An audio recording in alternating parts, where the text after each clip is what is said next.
Ouais, pendant quelques instants, prier. Est-ce que vous pouvez vous mettre debout avec moi? On va remettre ces moments entre les mains de Dieu.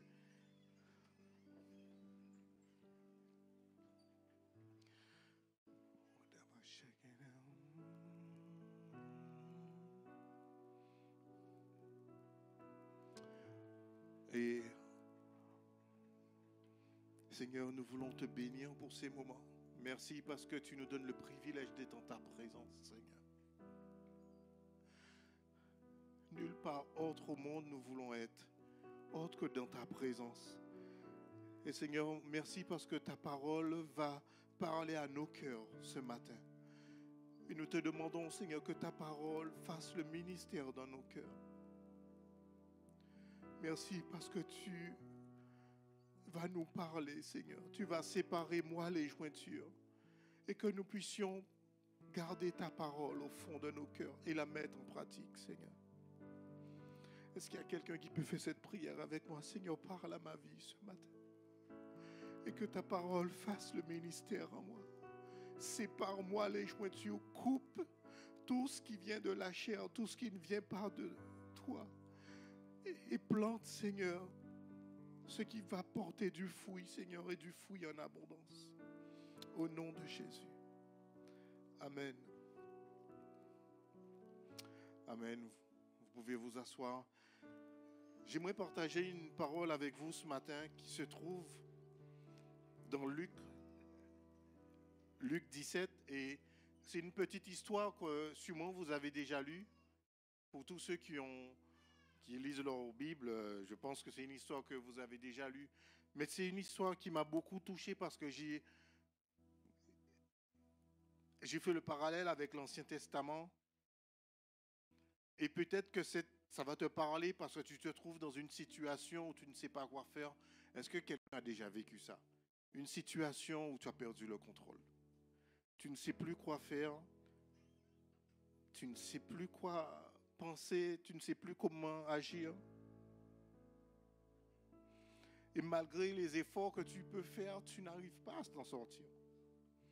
Peut-être que tu veux franchir certaines étapes de ta vie, mais tu n'arrives pas parce que tu es comme prisonnier d'une situation.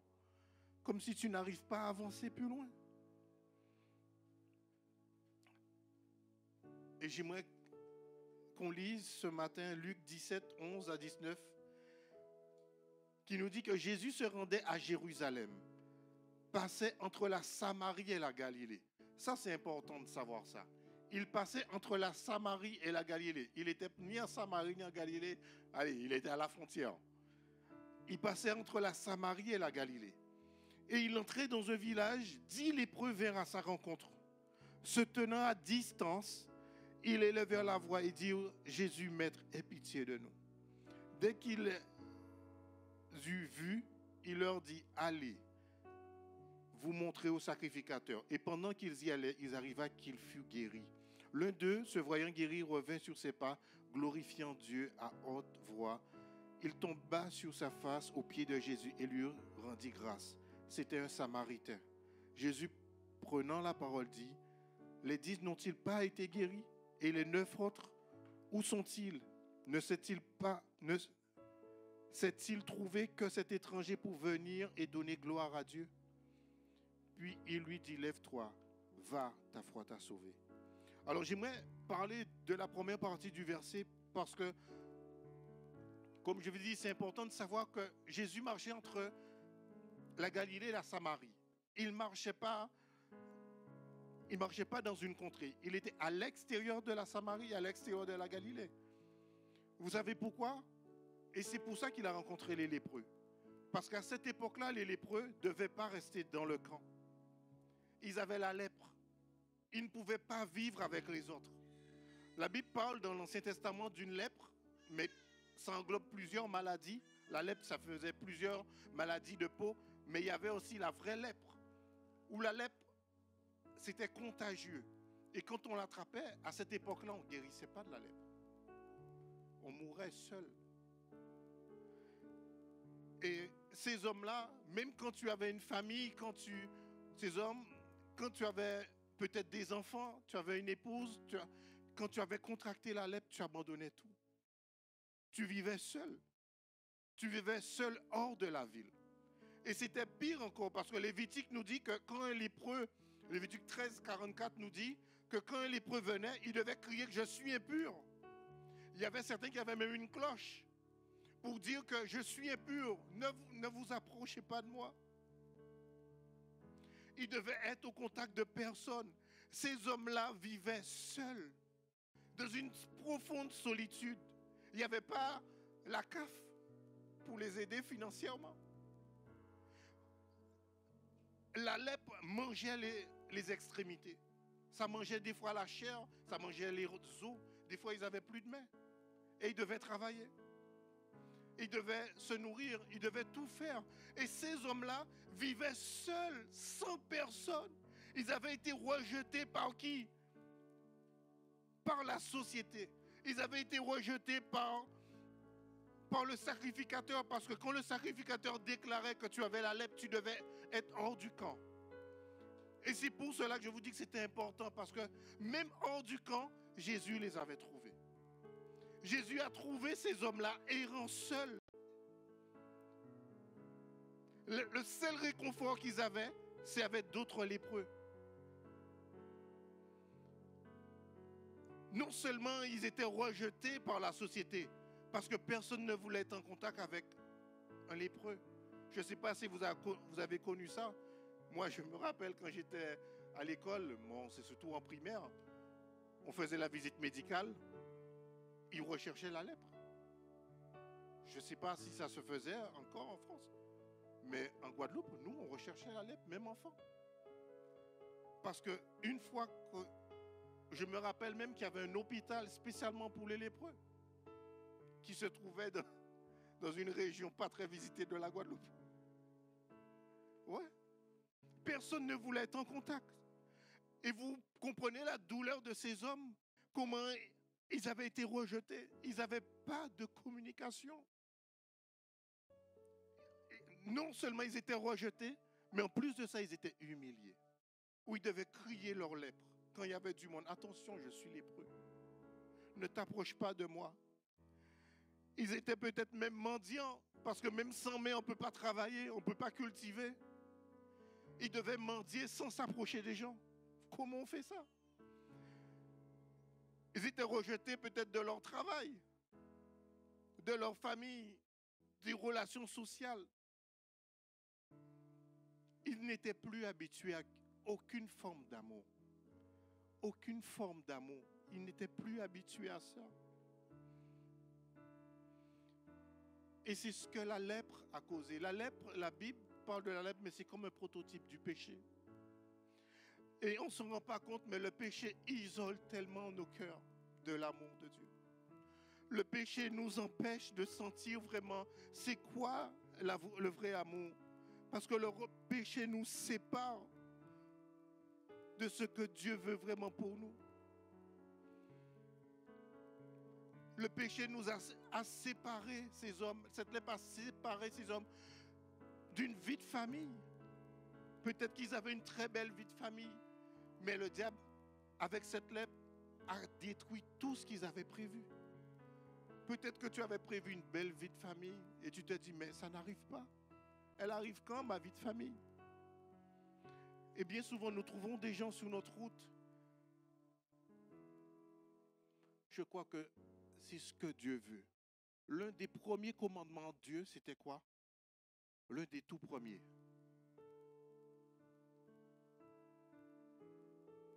Allez, le tout premier. Après, c'est cadeau Larousse.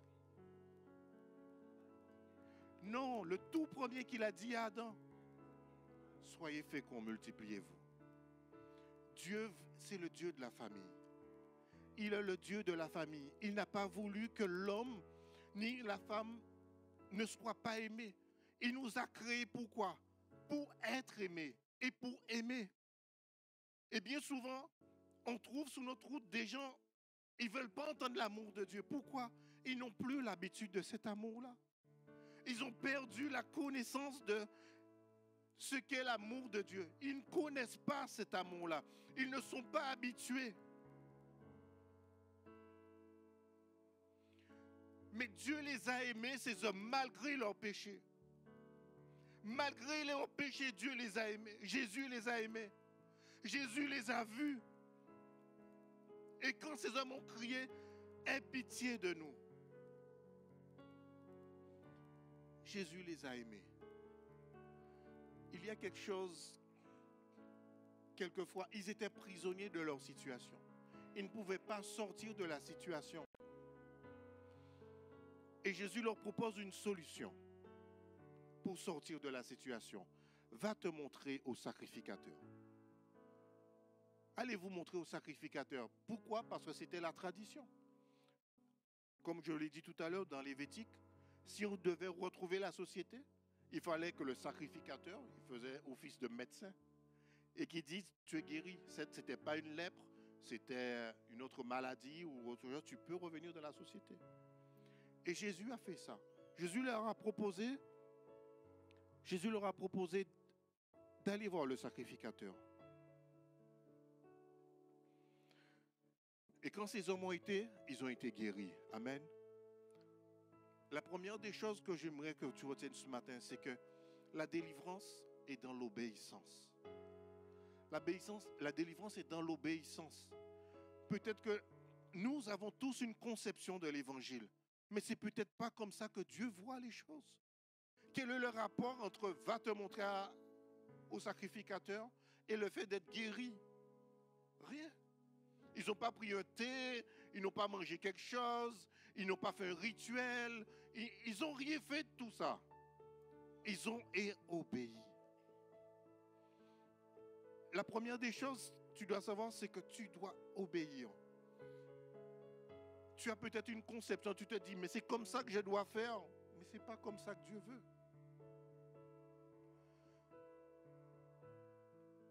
On a tous une vision des choses, on s'est dit, dans ma situation, je dois faire ça et je dois continuer de faire ça.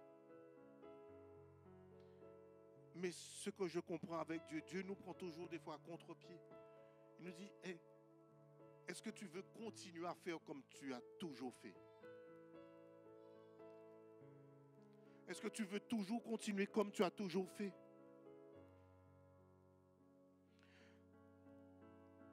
Et parce qu'ils ont obéi, ils ont été guéris. Amen. La Bible nous dit que c'était un Samaritain. C'était un Samaritain.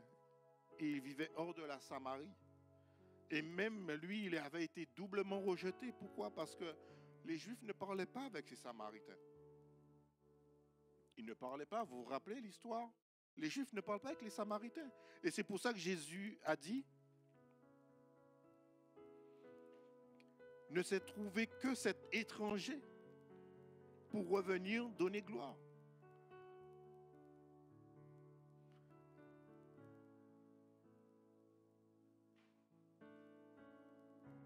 Moi, ce que je comprends, c'est qu'il y avait un étranger parmi les 10 Samaritains. Et c'est lui seul qui est revenu voir Jésus pour rencontrer Jésus personnellement. Tous les autres, ils étaient attachés à quoi? À leur tradition. Ils étaient attachés à ce que la parole disait, à des traditions lointaines. Mais je me dis, mais Seigneur, c'est quand même ta parole, c'est toi qui l'as écrit dans Lévitique. Pourquoi eux, ils n'ont pas trouvé la même grâce que cet étranger? Ils ont obéi pourtant. Ils ont été se montrer au sacrificateur. Eux, ils étaient attachés qu'aux traditions, qu'à une lettre morte. La lettre vivante était devant eux. Cette lettre vivante, la parole qui s'est faite chair, c'était Jésus. C'était Jésus. Et peut-être que tu veux sortir de ta situation. Tu veux quitter cette opprobre de solitude, de manque d'amour. Mais c'est en allant vers Jésus. C'est pas en se tournant vers la tradition. Pourquoi? Parce qu'on fait les choses machinalement. On fait les choses par répétition. Mais sans saveur. Il n'y a plus de saveur. Il n'y a plus de sel. Il n'y a plus de conviction. Si tu fais comme ça, mais tu les fais machinalement. Tu les fais plus par passion, par amour. Et cet homme qui connaissait pas même, il connaissait pas Jésus. Mais parce que Jésus l'avait guéri, il s'est dit, pourquoi je vais aller retourner dans mon train-train quotidien? Peut-être retrouver ma vie, retrouver ma famille, retrouver tout ça. Il a dit, je préfère perdre tout ça, mais gagner Jésus.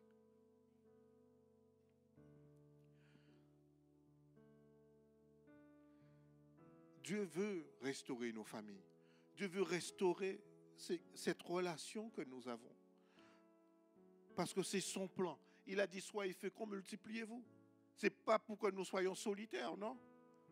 C'est pour que nous ayons une famille qui nous aime et une famille à aimer. Amen.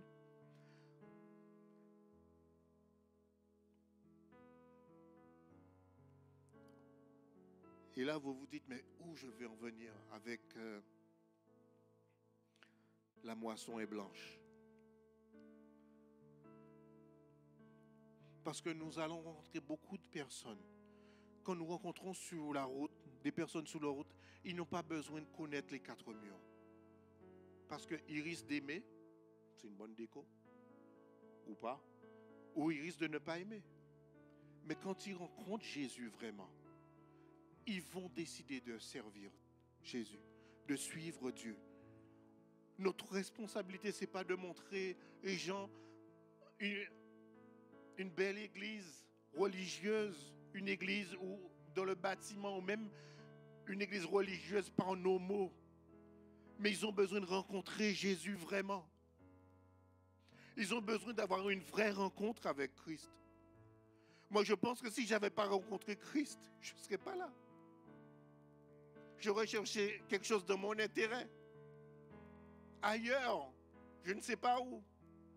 Mais c'est parce que j'ai rencontré Jésus personnellement. Je l'ai rencontré personnellement qu'il a changé ma vie et bouleversé ma vie. Cet homme pouvait retrouver sa famille en Samarie. Il avait le ticket gagnant. Je suis guéri. Je peux aller faire tout ce que je veux. Mais il a décidé de revenir aux pieds de Jésus. Il a décidé de tout abandonner.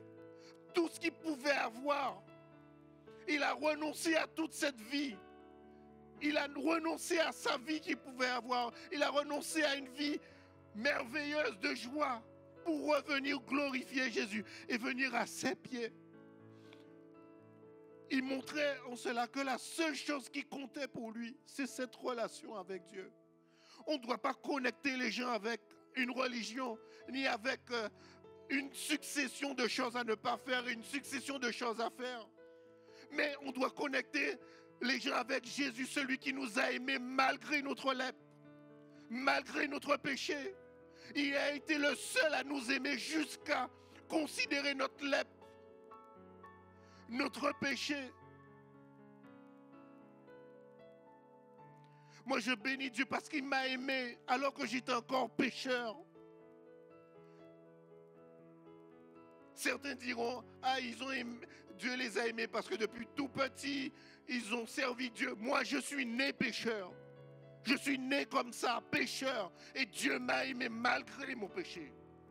Dieu t'a aimé malgré ton péché. On n'est pas né et Dieu a aimé certains, Dieu a haï d'autres.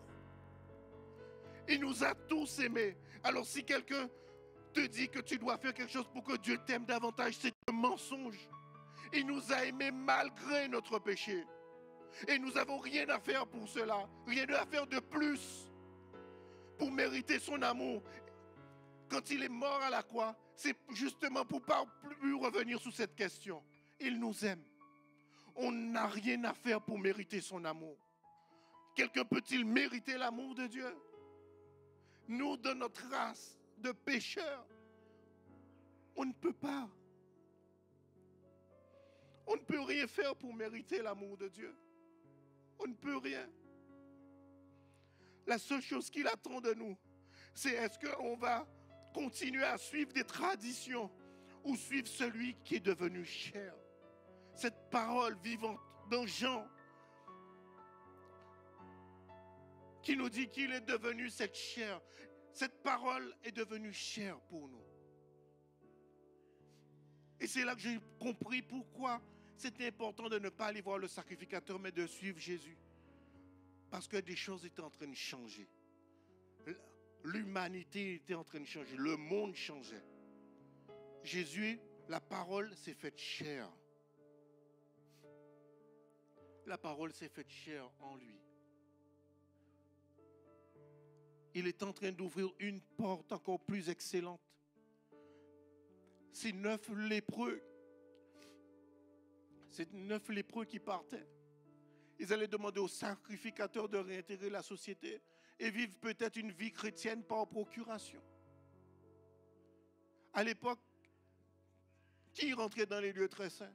N'était pas seul le sacrificateur. Personne ne pouvait accéder à cette présence. Mais cet homme-là, moi je pense qu'il a eu du culot de désobéir à Jésus.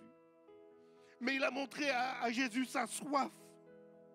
Il a dit, j'en ai marre des traditions, j'en ai marre d'aller me montrer. C'est le même sacrificateur qui m'a exclu de la société, que je devrais le supplier pour revenir.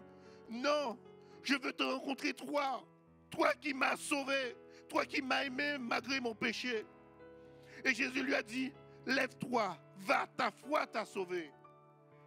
Tu dois être audacieux avec Dieu. Surprends Dieu par ta soif. Surprends Dieu par ton désir de changement. Si tu n'as pas ce désir-là, il n'y a rien qui va changer. Il n'y a rien. Personne ne pourra te faire changer. Tu auras une très belle vie comme les 9 autres lépreux. Mais si tu veux changer, si tu veux que ta vie change, surprends Dieu par ta soif. Surprends-le par ta soif. Je ne sais pas si Jésus s'attendait à ce qu'un des lépreux n'écoute pas cet ordre et dise, je te préfère toi, Jésus, que toute la belle vie qui m'était réservée.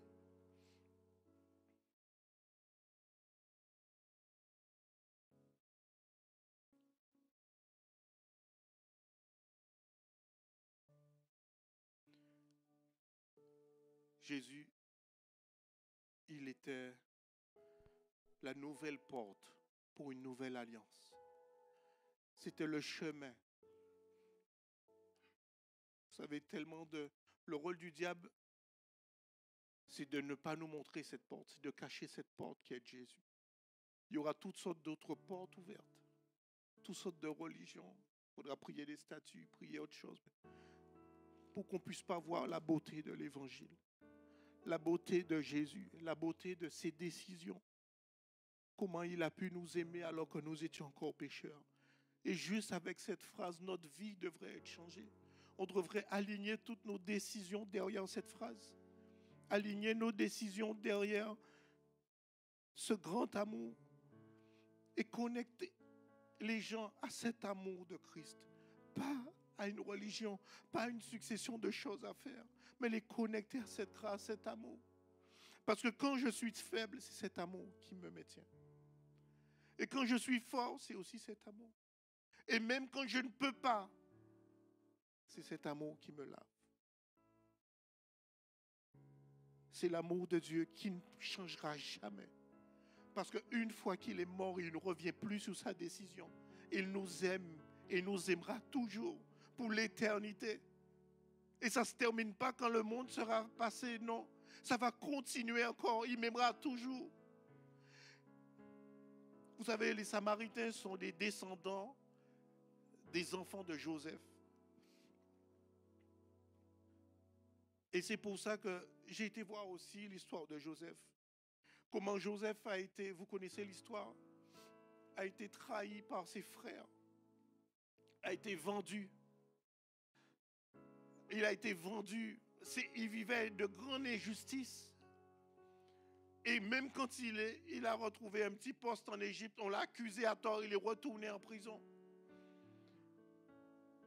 Il ne maîtrisait rien. Il était comme ces lépreux, il subissait la vie. Il ne maîtrisait rien. Mais il y a quelque chose que j'ai remarqué dans la vie de Joseph. C'est que contrairement aux lépreux, il n'a pas cultivé l'amertume dans son cœur. Et bien souvent, en tant que chrétien, on cultive cette amertume. Ah, c'est injuste ce qui m'arrive. C'est injuste. Mes finances, je ne comprends pas, j'ai prié pour ça. C'est injuste dans telle situation. Et on cultive comme ça de l'amertume envers Dieu. Parce que ce n'est pas envers quelqu'un d'autre. C'est envers Dieu qu'on cultive de l'amertume. On cultive de l'amertume, mais comme s'il n'avait pas suffisamment fait. Comme s'il n'avait pas ce qu'il fallait. Et même Joseph essayait de s'en sortir avec du filon. Je ne sais pas comment on dit ça en français. Des relations pistonnées, voilà. Il essayait qu'on le pistonne, voilà, tu parles pour moi et je vais m'en sortir. Mais ça n'a pas marché. La seule chose qui était importante, c'est qu'il continuait à tenir sa cellule, même dans la prison. Joseph, il interprétait les rêves. Il avait des moments avec les gens. Bon, c'est ce que je retiens. Même dans ces moments difficiles, il continuait à servir Dieu, à interpréter.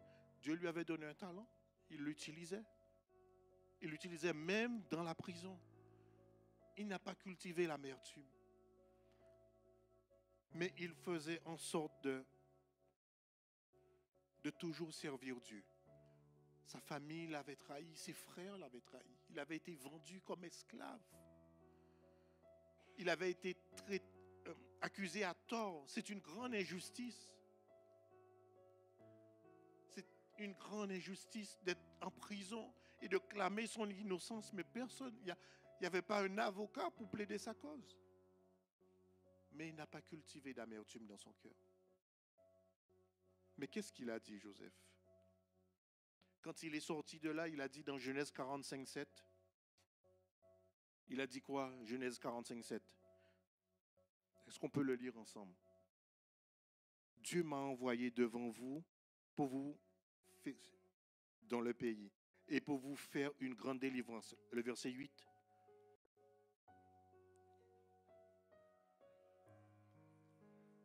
Mais c'est Dieu qui m'a établi père de Pharaon, maître de toute la maison.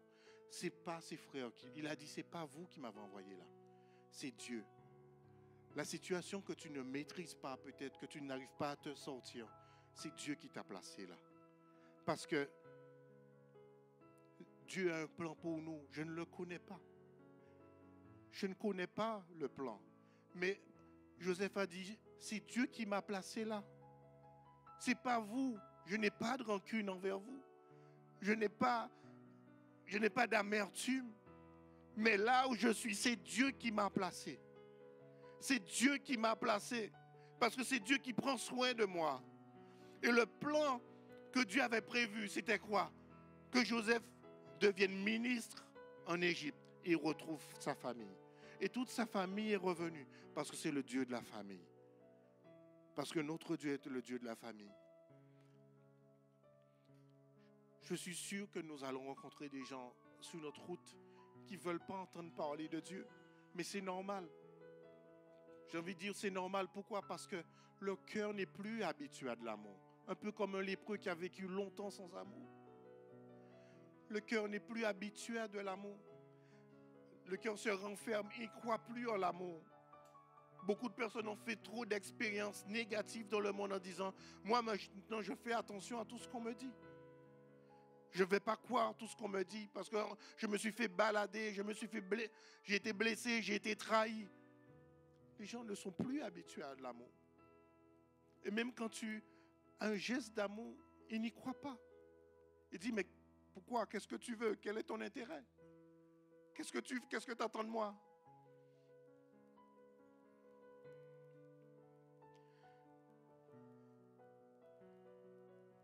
Laisse-moi te dire que c'est le seul langage qu'on doit utiliser.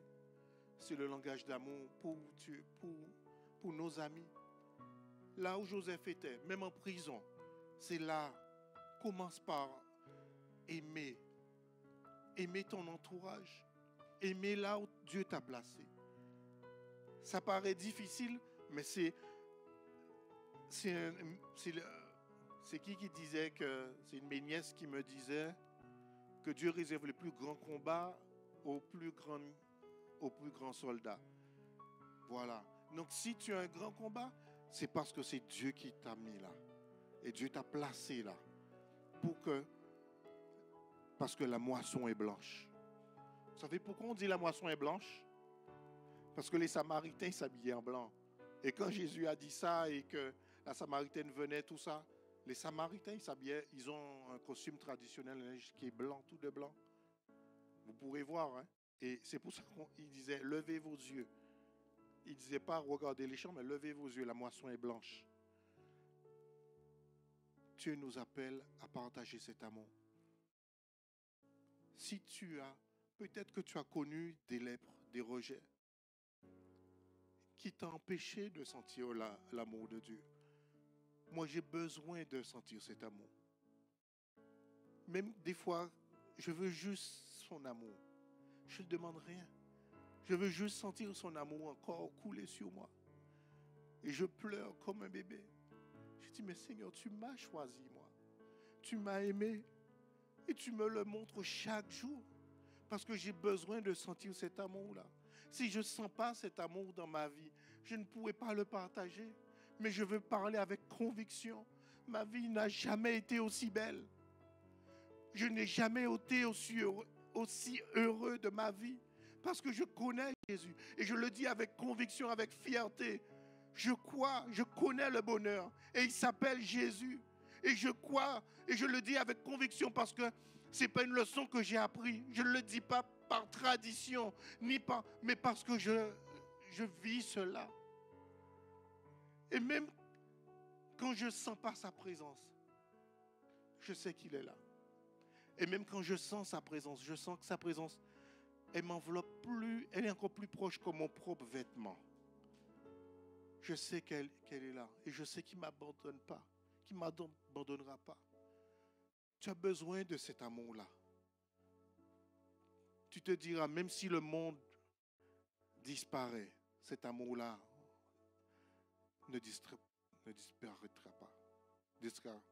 Ne disparaîtra pas. Amen. J'aimerais prier avec vous pendant les quelques minutes qui nous restent.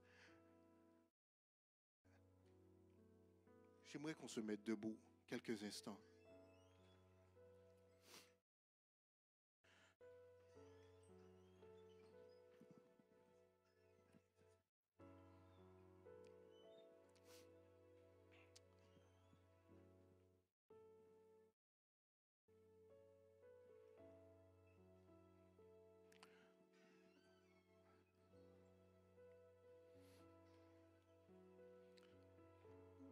Le lépreux, quand il devait aller voir le sacrificateur devait prendre des oiseaux et couper les oiseaux et asperger du sang sur le lépreux pour qu'il puisse retrouver le camp. Mais ça, c'était avant. C'était avant que le sang de Jésus coule pour nous. Et nous devons apprendre à proclamer ce sang-là. On va proclamer, on va croire que le sang de Jésus ôte la lèpre de nos cœurs. Ôte toute dureté de notre cœur. Donne-nous, Seigneur, un cœur de compassion ou rien. Mais ce cœur-là, un cœur de compassion que nous avons besoin. Un cœur rempli d'amour. Sinon rien. À quoi ça nous servirait d'avoir un cœur si on n'a pas un cœur qui vient de Dieu? Si on n'a pas un cœur qui vient du cœur de Dieu? À quoi nous servirait de vivre si nous n'avons pas cet amour? On a besoin de ce cœur de compassion. On a besoin de ce cœur d'amour. Et sans jugement. Nous ne sommes pas juges. Nous sommes des évangélistes. Ceux qui propagent l'évangile. J'aimerais que tu poses une main sur ton cœur. Et pendant un instant, que tu dises, Seigneur, couvre-moi de ton amour, simplement. Merci parce que tu ne me juges pas, mais que tu laves ma vie de ton sang. Le sang précieux qui a coulé pour moi. Le sang coule sur ma vie. Tu peux voir, garde les yeux fermés. Et dis-lui, il t'entend. Dis-lui, coule ton sang précieux. Tu peux voir le sang ruisseler doucement de ta tête sur ton visage qui coule. C'est un sang qui te sanctifie. C'est le sang qui efface les péchés. C'est le sang qui efface l'orgueil. C'est le sang qui amène la compassion. Ce précieux sang qui coule. Seigneur, j'ai besoin de ton sang sur ma vie. Oh, précieux sang de Jésus. Change ma nature, Seigneur. Change notre nature. Change-la. Si tu le dis, cette parole s'accomplira dans notre vie. Change nos cœurs. Donne-nous un cœur de compassion. Lavé dans le sang de Jésus. Oh, Rabba, Shekenema, oh, Shekenema, oh, Rabba.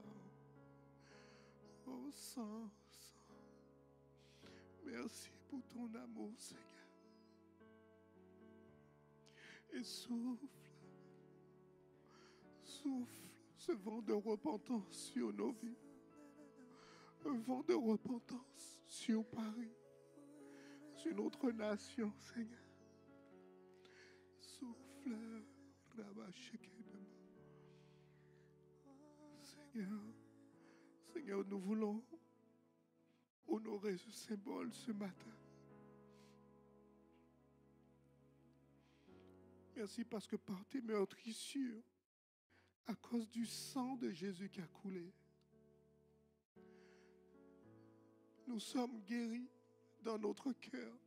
Nos familles sont guéries comme tu as restauré celle de Joseph. Comme tu restaures ces lépreux. On ne tolère pas, Seigneur, l'œuvre de l'ennemi. Et l'œuvre de l'ennemi est arrachée au nom de Jésus. Que le sang de Jésus, oh,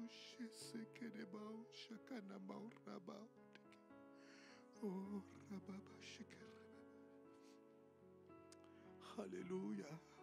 Est-ce qu'on peut s'avancer pour prendre le pain et le vin?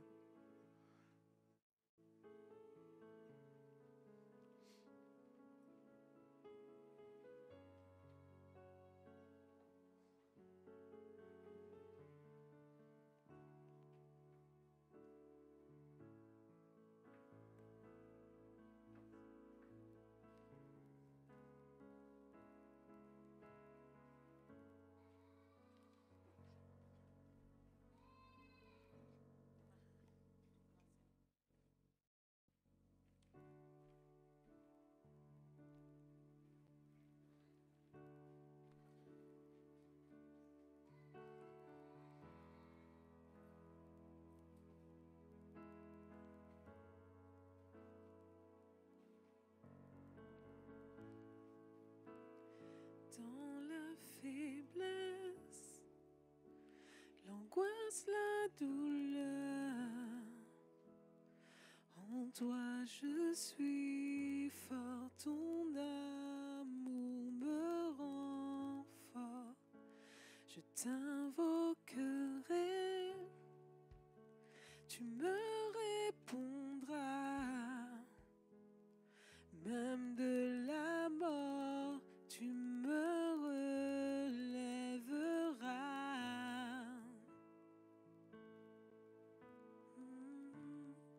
Je m'abandonne complètement et à toi seul je me rends. Aie compassion de moi.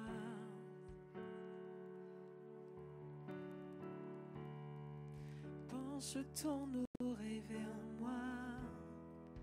Je ne me confie qu'en toi. Viens et chante sur moi.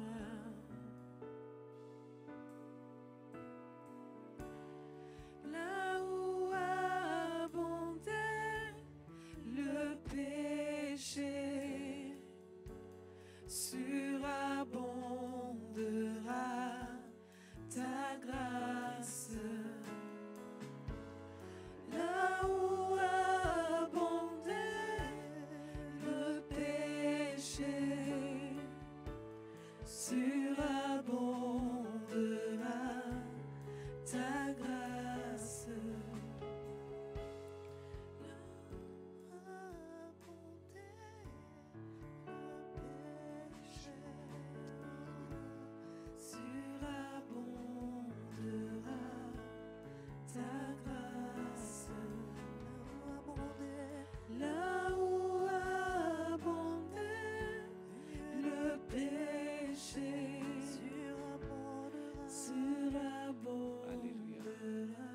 Seigneur, merci.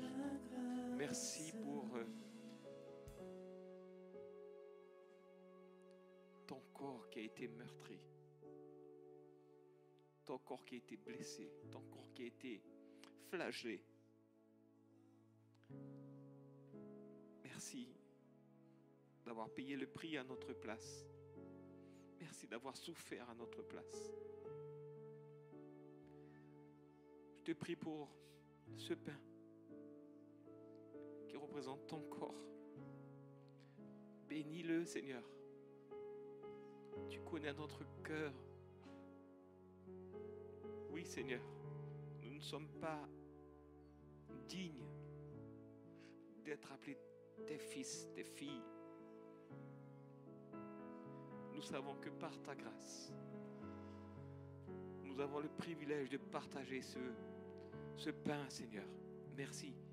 Merci pour ta parole également, Seigneur, qui nous nourrit notre âme et qui permet à notre être tout entier d'être en bonne santé. Alors bénis ce pain, Seigneur, symbole de ton corps. Bénis ce pain, symbole de ton corps meurtri. Que toute la puissance et la gloire te soient rendues à toi, Jésus. Amen.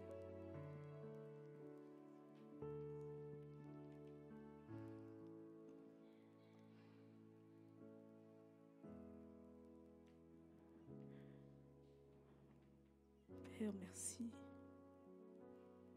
Merci pour ce précieux sang. Ce précieux sang que nous pouvons voir couler sur nos vies. Ce précieux sang qui a coulé pour nous. Nous qui ne méritions rien, Seigneur. Mais ce précieux sang a coulé pour nos vies.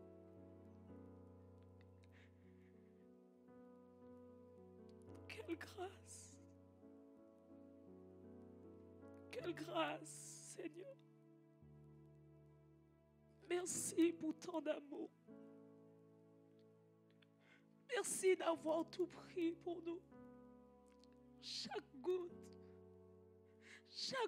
Seigneur, qui est sortie de toi,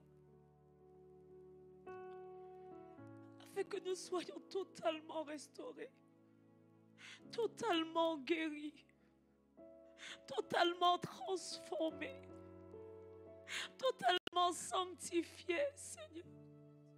Tout est accompli. Seulement à cause de ce précieux sang. Seigneur, merci. Merci, Papa. Parce que encore nous pouvons le prendre, Seigneur. Et là où il y avait la lèpre, là où il y avait la maladie, cela disparaît totalement. Parce que ton sang, ce précieux sang, absorbe tout dysfonctionnement dans nos vies. Et nous récupérons ton ADN. Nous récupérons tout ce qu'il y a en toi. Seigneur, merci que ce précieux sang continue à couler sur nos vies. Chaque jour, sur nous et sur nos familles, dans le nom de Jésus. Amen. Bonjour, ensemble.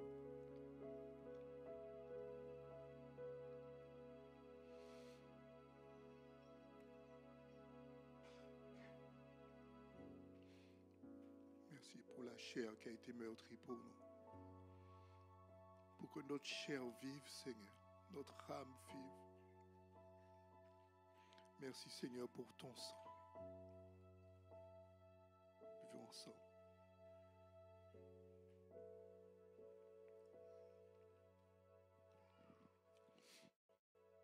Alléluia.